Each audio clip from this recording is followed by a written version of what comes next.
My wife told her friends I was just a practice husband who paid bills until she found someone better, so I ended it in a way she never saw coming.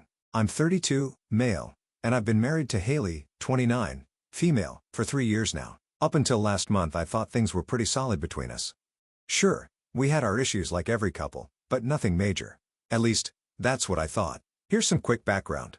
Haley used to work in marketing at a mid-size company downtown. She made decent money and had her own thing going. But about a year after we got married, she started talking about how stressful her job was and how she wanted to focus on other opportunities. I make pretty good money, so I told her if she wanted to quit and figure out what she really wanted to do, she should go for it. It seemed like the supportive husband thing to do, right? Wrong, but I'm getting ahead of myself. Last Friday night Haley decided she wanted to have her girlfriends over for dinner. This isn't unusual. She does this maybe once a month. Usually it's Bella, Jessica, and sometimes this other girl whose name I can never remember. They get together, eat way too much food, and talk about whatever it is women talk about when guys aren't around. I actually don't mind these dinners. Haley seems happy when her friends come over, and I like cooking anyway. Plus, it gives me an excuse to make my famous pasta sauce. By famous, I mean I dump a jar of Rouse into a pan and add extra garlic and some red pepper flakes. It tastes good, and everyone always compliments it. So whatever. The girls showed up around 6:30. I spent about an hour in the kitchen getting everything ready. The whole time I could hear them in the dining room getting louder and more animated.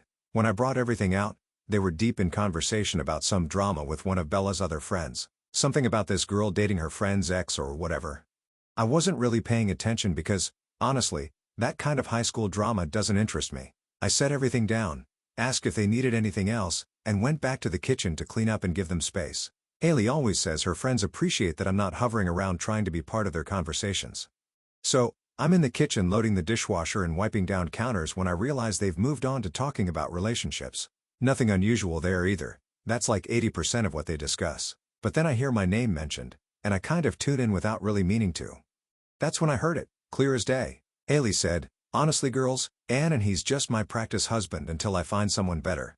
I literally stopped moving. I completely froze with a dirty plate in my hand. For a second, I thought maybe I misheard or took something out of context. But then her friend asked, "What do you mean a practice husband?" Then Haley started explaining to her friends that I'm good for now because I pay all her bills and do the cooking, but she's not going to stay with me forever. She said I'm fine for practice, but not husband material long term. The problem is she can't really leave me yet because I pay for literally everything. All three of them started cracking up like it was the funniest thing ever.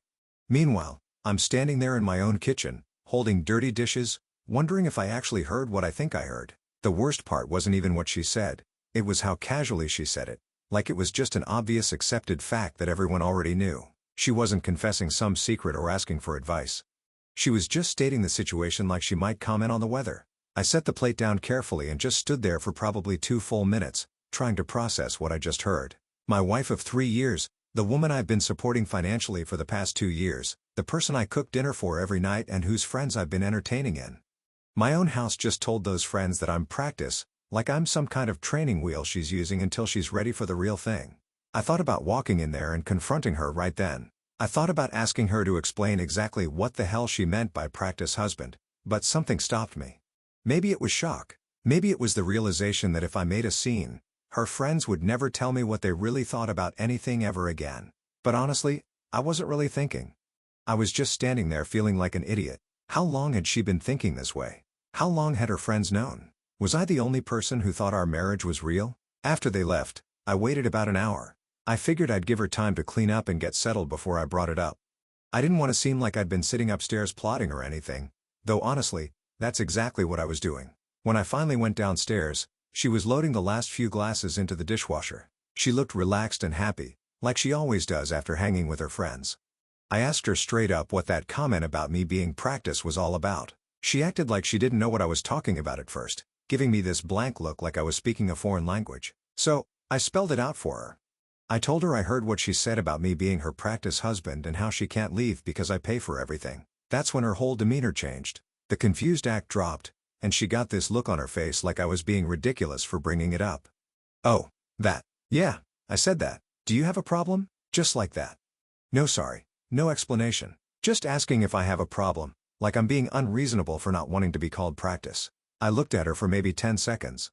Really looked at her. She was standing there, looking annoyed that I had the nerve to question her calling me practice. I told her no problem at all. And that's when I started planning. That weekend was probably the longest 48 hours of my life. Haley was acting completely normal, like nothing had happened, making breakfast Saturday morning, asking if I wanted to go furniture shopping, talking about maybe planning a vacation this summer. Meanwhile, I'm sitting there drinking coffee and thinking about how she basically admitted to using me as a financial safety net. We went to her parents' house for dinner, like we do most Sundays. We sat around their dining room table while her mom asked about work, and her dad told the same stories he tells every week. Haley was playing the perfect daughter and loving wife the whole time, holding my hand under the table, laughing at my jokes, acting like we're this amazing couple the whole time. I'm thinking about what her parents would say if they knew their daughter was planning to trade up for me when someone better came along. Would they still be so friendly? Would her mom still ask me about my work projects and tell me how proud she is of what I've accomplished? Monday morning, I called out sick. I told my foreman I was coming down with something and needed a day to rest. It was the first time I'd used a sick day in probably 2 years, but I had more important things to deal with. I drove straight to my lawyer's office downtown. Yes, I have a lawyer. When you own property and have decent assets, you get one. I learned that lesson from my dad, who got cleaned out in his divorce back when I was in college. I explained the situation without going into too much detail. I told him my wife had made some comments that suggested she was planning to leave me eventually, and I wanted to know where I stood legally. He pulled out my file and started going through the paperwork from when Haley and I got married. It turns out that prenup I insisted on was the smartest thing I ever did. Haley wasn't happy about it at the time, kept saying it showed I didn't trust her, and how romantic couples don't need legal protection from each other. But I'd watched my dad lose half his retirement and the house he'd worked 20 years to pay off. I wasn't making that mistake. The prenup was pretty straightforward. Anything I own before the marriage stays mine. Anything I earn during the marriage stays mine unless she can prove she contributed to it financially. Since she quit her job and hasn't worked in 2 years, that would be pretty hard to do. The house is mine, the savings accounts are mine, even the car she drives is registered in my name only. My lawyer explained that technically, since my name is primary on all our accounts, I could move money around as long as I wasn't doing anything that would look vindictive in court. The key was to be smart about it, not emotional. We spent about an hour going through everything: bank accounts, credit cards, insurance policies, even stupid stuff like streaming service subscriptions. It's amazing how much financial stuff gets tangled up when you're married.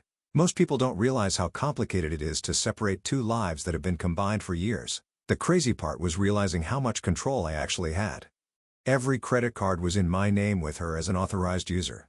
Every utility bill, every subscription, every automatic payment, all tied to accounts that I controlled. She'd been living off my money for so long that she didn't have any independent financial foundation anymore. That afternoon I started making changes. Nothing dramatic that would tip her off, just small adjustments that would give me more control when the time came. I moved money from our joint checking account to my personal savings, not all of it, just enough to matter. I changed passwords on a few accounts and updated contact information so notifications would come to my email instead of hers. The rest of the week I kept acting normal while quietly preparing. Haley didn't notice anything different because she never paid attention to our finances anyway. She just used her cards and assumed money would always be there. She never asked about balances or budgets or where the money was actually coming from. The next day I had my lawyer draw up divorce papers. It took about an hour to go through all the details and make sure everything was worded correctly. On Thursday I signed everything. It felt weird putting my signature on papers that would end my marriage, but it also felt like I was finally taking control of my life instead of just letting things happen to me. 2 days later I put the final pieces in place. I made sure all the important accounts were secured and all the legal paperwork was ready to go. Everything had to be timed perfectly for maximum impact while staying completely within legal bounds. See, Haley has this routine every Saturday. She meets Bella and the rest of her friends for brunch at this expensive place downtown. It's become like a weekly tradition for them. They sit around for hours eating overpriced eggs and taking pictures of their food, then usually go shopping afterward. This Saturday was going to be different. Saturday morning started like every other Saturday for the past year. She came downstairs around 10:30 looking like she was ready for a magazine photo shoot.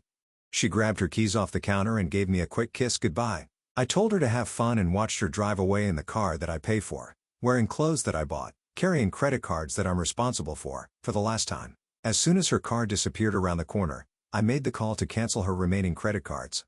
It took about 15 minutes to go through all the account verification stuff and get everything shut down. Next I called the bank and had them freeze the joint checking account. I told them I suspected unauthorized access and needed to protect the funds while we investigated. Again, Technically true. Her access was definitely unauthorized as far as I was concerned. The whole process took maybe 30 minutes. 30 minutes to cut off the financial pipeline that had been supporting her lifestyle for the past 2 years. I spent the rest of the morning setting up boxes in the living room and organizing all the divorce paperwork. I made a neat little pile of everything she'd need to know about finding her own place, getting her own insurance, figuring out her own finances, all the adult stuff she'd been avoiding while I handled everything. Around 1:30 my phone started buzzing. The first text from Haley asked me to call the bank because her card got declined. I ignored it. At 1:45 another text said her card wasn't working and she was embarrassed in front of the girls. I still ignored it. By 2:15 she was sending messages in all caps demanding that I answer my phone.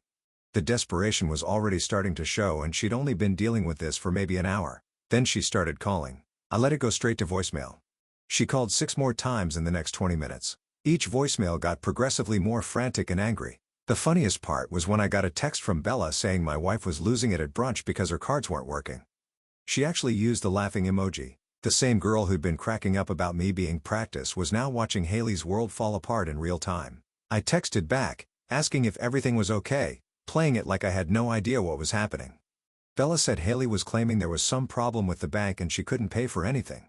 Really? Banking problems? How weird. Then Haley's phone call stopped. I figured she'd either borrowed money from one of her friends or decided to come home and confront me directly. Based on how well I know her, I was betting on option 2. I was right. Half an hour later I heard her car pull into the driveway way earlier than expected. I could hear her car door slam from inside the house. Not the normal gentle close she usually did. This was the angry slam of someone who just had a very bad afternoon. The front door opened about 10 seconds later and she came storming in, looking like she was ready to burn the house down. She was yelling before she even saw me, going off about how her cards got declined in front of everyone, how Bella had to pay for her lunch, how embarrassing the whole thing was, how she had to make excuses to her friends about why she couldn't go shopping, how the bank must have made some kind of mistake, and why didn't I answer my phone when she needed help. I was sitting on the couch with the divorce papers in my lap and boxes stacked up next to me, just sitting there calm as could be while she went off about her terrible afternoon when she finally stopped yelling long enough to take a breath. I told her, real calm, "Yeah, I canceled the cards because you don't need them anymore." That's when she really lost it. She started demanding to know why I would do that. What was wrong with me? How could I embarrass her like that in front of her friends, like somehow I was the bad guy for not wanting to fund her lifestyle anymore? But then she noticed the papers and boxes. Her whole attitude shifted from angry to confused real quick. She asked what all this stuff was, and I handed her the divorce papers, explaining that this was her graduation from practice marriage. The look on her face when she realized what was happening was probably worth every penny I'd spent on her over the past 3 years. Pure shock, followed by panic, followed by this desperate attempt to backtrack and pretend like none of this was her fault. She tried every approach she could think of. First she claimed it was all a joke, and I was overreacting. Then she got apologetic and promised she didn't mean anything by what she said. Then she got angry again and tried to make it my fault for not understanding her sense of humor. But the damage was done. I'd heard exactly what she thought about our marriage and about me. She'd showed me exactly how much respect she had for the life I'd been providing her. And now she was finding out what life looks like when that support gets pulled away. The whole time she's going through her emotional roller coaster, I'm just sitting there watching her realize that her comfortable little setup was falling apart. The man she'd been calling practice had just practiced his way right out of her life. And the best part? Her friends got to watch the whole thing start, got to see her cards get declined and watch her scramble to make excuses. The same friends who'd been laughing about her having a practice husband were now witnessing what happens when practice time ends. I gave her the same deadline I'd give any tenant who wasn't paying rent, 2 hours to pack up and get out. After that, her stuff would be on the curb, and she'd be dealing with this situation from somewhere else. That's when she tried to pull the legal card, insisting she couldn't just be kicked out because it was her house too. She lived here. She had rights. I couldn't just throw her out on the street. I pulled out my phone and showed her the prenup she'd signed 3 years ago. I told her to read Section 4, Paragraph 2, the part that clearly stated the house remained my separate property regardless of how long we were married. Watching her read that prenup was probably the most satisfying moment of this whole thing. You could literally see her face change as she realized how screwed she was. She'd signed away any claim to the house, the cars, the savings accounts, pretty much everything. And she'd done it willingly because she thought she was just humoring my paranoia about protecting assets. She tried to argue that she didn't understand what she was signing back then, that I'd pressured her into it or misled her about what it meant, but we both knew that wasn't true. My lawyer had explained everything in detail. She'd had her own lawyer review it, and she'd signed it because she was so confident in her ability to keep me wrapped around her finger. When the legal reality hit her, she started crying. Real tears, not the fake ones she used when she wanted something. She said she didn't have anywhere to go, that all her friends lived with roommates or in tiny apartments. How was she supposed to find a place with no job and no savings? I told her she should have thought about that before calling me Practice. The clock was ticking. What happened next was actually pretty impressive from a logistics standpoint. Once she realized I wasn't backing down, she went into full crisis mode.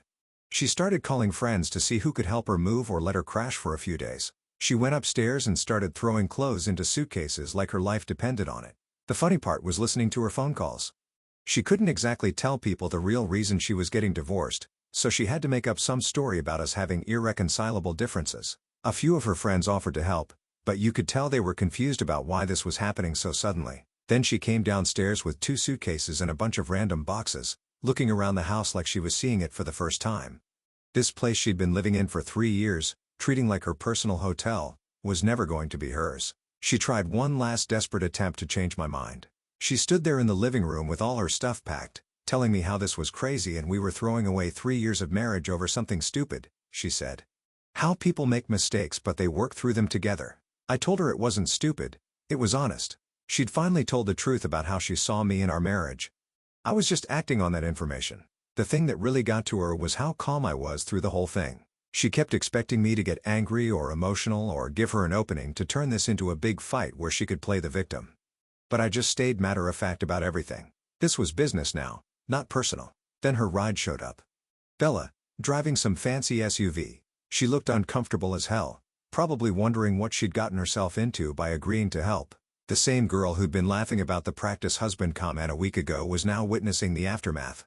Right before she got in the car, Haley tried one more time, asking me to please reconsider, to give her another chance to prove that she really did love me and want to make this work. I told her to take care of herself and close the door. I watched through the window as they loaded the last of her stuff and drove away, Bella's car disappearing around the same corner where this whole thing had started a week ago. For the first time in years, everything felt exactly like it should be. That night was probably the quietest my house had been in 3 years. No TV shows I didn't want to watch, no constant chatter about her friends' drama, no planning expensive dinners at restaurants where the food costs more than some people make in a day. Just me, my pizza, and the sound of absolutely nothing. I woke up Sunday morning feeling like I'd been carrying around a weight I didn't even realize was there. And now it was gone. Around noon, my phone started ringing. It was Haley's mom. I should have seen this coming, but honestly, I'd been so focused on the logistics of everything that I hadn't really thought about dealing with her family. I answered because I figured I might as well get this conversation over with. Her mom launched right into it without even saying hello, demanding to know what was wrong with me and why Haley was at their house crying her eyes out, claiming I'd kicked her out for no reason. The whole conversation was exactly what you'd expect from someone who'd only heard one side of the story. According to Haley's version, I'd apparently lost my mind over some innocent comments she made to her friends and decided to end our marriage out of nowhere. She'd conveniently left out the part about calling me Practice and saying she couldn't leave because I pay for everything. I asked her mom if Haley had mentioned what she actually said about me being Practice. Her mom brushed it off, saying I was being dramatic about some comments she made to her friends. Just girl talk, nothing serious. So I spelled it out for her. I explained that it wasn't just some comment. Her daughter had told her friends that I'm her Practice husband and she can't leave because I pay for everything. She said this in my own house while I was making dinner for all of them. Her mom went quiet for maybe 10 seconds, then came back with this argument about how that's just girl talk and I can't destroy a marriage over girl talk. Like somehow the fact that women say these things to each other makes it okay. I told her, watch me. That set her off. She started going on about how I was being cruel and vindictive, how Haley made a mistake but she loves me and we should be able to work through this, how marriages take effort and communication, and I was just giving up at the first sign of trouble. The thing that really annoyed me was how she kept talking about Haley making a mistake, like accidentally calling your husband Practice in front of your friends is the same as forgetting to pick up milk at the store. This wasn't a mistake. It was her honest opinion about our marriage that she'd never intended for me to hear. I explained that Haley loves my bank account, not me. There's a pretty big difference between the two. Her mom didn't like that answer. She started threatening that if I didn't take Haley back, they were going to make sure everyone knew what kind of man I really was, how I'd abandoned their daughter when she needed support, how I'd thrown away a good marriage over my own pride. That's when I'd heard enough. I told her good luck with that strategy and hung up.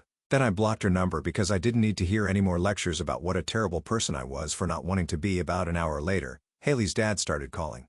It was the same basic conversation, but with more yelling and less emotional manipulation. He was taking the aggressive approach, telling me I was a coward for kicking out his daughter instead of working through our problems like a man. I explained the situation to him too, but he wasn't interested in details.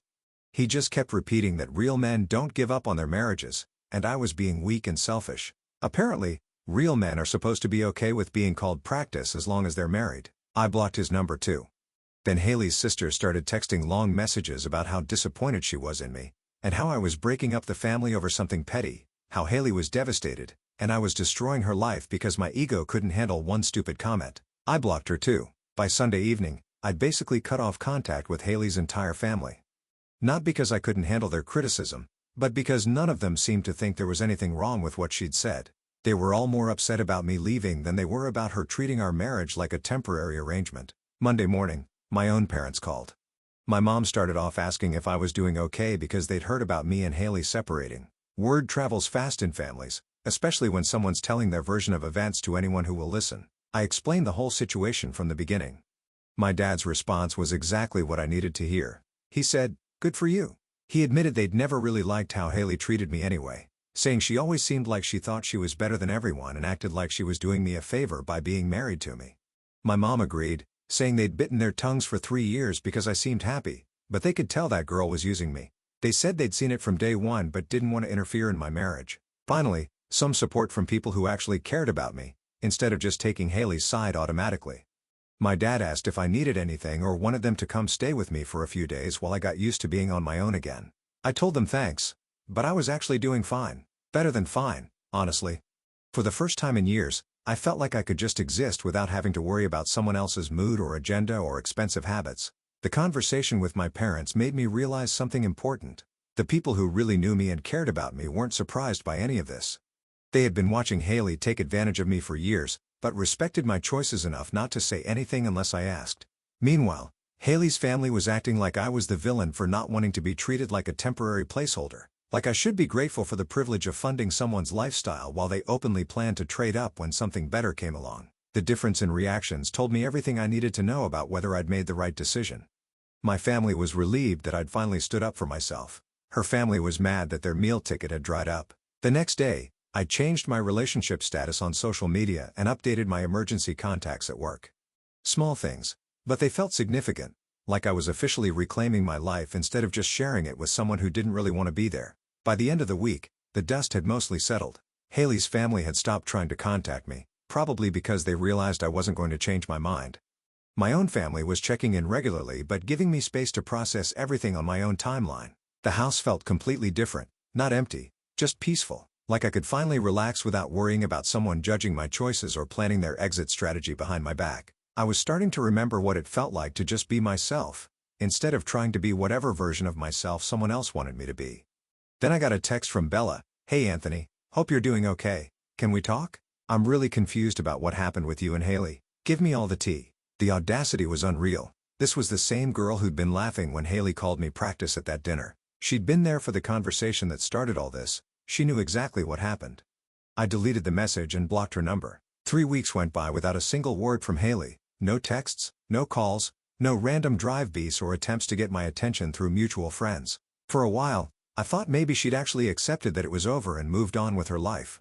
I really should have known better. I was home Saturday afternoon, working on refinishing this old coffee table I'd bought at an estate sale, when my doorbell rang. I figured it was probably a package delivery or one of my neighbors asking to borrow something. I looked through the window and there was Haley standing on my porch. But she wasn't alone. She had some guy with her, tall, decent looking, wearing one of those expensive button-down shirts that probably cost more than my grocery budget for a month, designer jeans, fancy watch, the whole corporate pretty boy package. They were holding hands like they wanted to make sure I noticed. I opened the door and Haley immediately launched into this introduction, wanting me to meet Chandler, her new boyfriend. She said they'd been dating and she thought it was important that I meet him since we were still finalizing the divorce. The guy looked like he wanted to be anywhere else. You could tell he was uncomfortable and probably had no idea why his new girlfriend was dragging him to her ex-husband's house. But Haley was putting on this whole performance, acting like she was so happy and moved on and everything was perfect in her new life. I looked at both of them for a second and asked if they'd only come here to tell me that.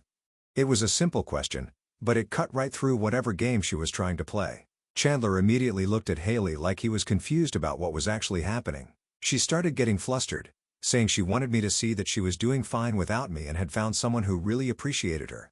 I told them that was cool and asked if they needed anything else or if I could get back to my Saturday, just completely matter of fact about the whole thing. That's when Chandler spoke up. He asked Haley what this was really about, because she'd told him they were just stopping by to pick up something she'd forgotten. It turns out she'd lied to get him to come with her, probably told him some story about needing moral support or protection or whatever. You could see the exact moment he realized what was actually happening. His whole demeanor changed from uncomfortable to pissed off.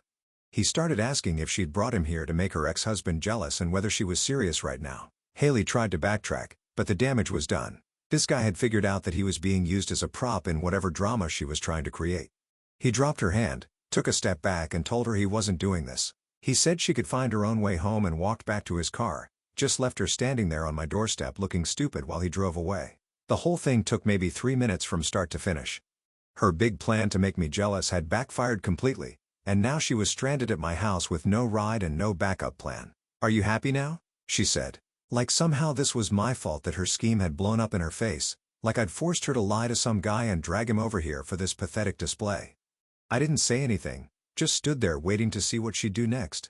That's when she did the most desperate thing I've ever seen. She looked me right in the eyes and said, "Okay, fine, I'm single now. Let's just get back together.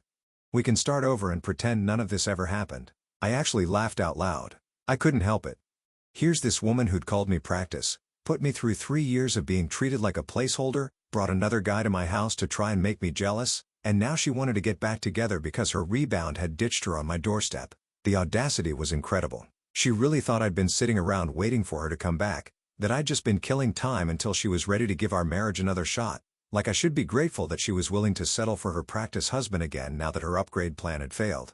I was still laughing when I closed the door in her face. She started yelling through the door about how I was making a mistake, how we belonged together, and all this desperate stuff. She kept pounding on the door and ringing the doorbell like a crazy person. I put on my headphones and went back to working on the coffee table. Eventually she gave up and left. I watched through the window as she called someone for a ride, probably having to explain to whoever picked her up why she was stranded at her ex-husband's house with no way to get home. The whole thing was so pathetic, it was almost sad. That was 2 months ago now. I haven't heard from her since, though I did hear through a mutual friend that she's living back with her parents and working at some retail job. Apparently, the whole influencer lifestyle doesn't work as well when you don't have someone else paying for it. Meanwhile, I got promoted again last month, and I'm thinking about getting a dog. Maybe I'll take some cooking classes, learn to make something more impressive than jar sauce pasta, or travel somewhere I actually want to go instead of just wherever looks good on social media. It's funny how everything worked out. She said I was practice until she found someone better. It turns out I was practicing for being the kind of man who doesn't put up with being treated like a backup plan. She practiced being terrible at marriage, and I practiced ignoring red flags. Now we're both practicing being single, except I'm way better at it than she is. I guess practice really does make perfect.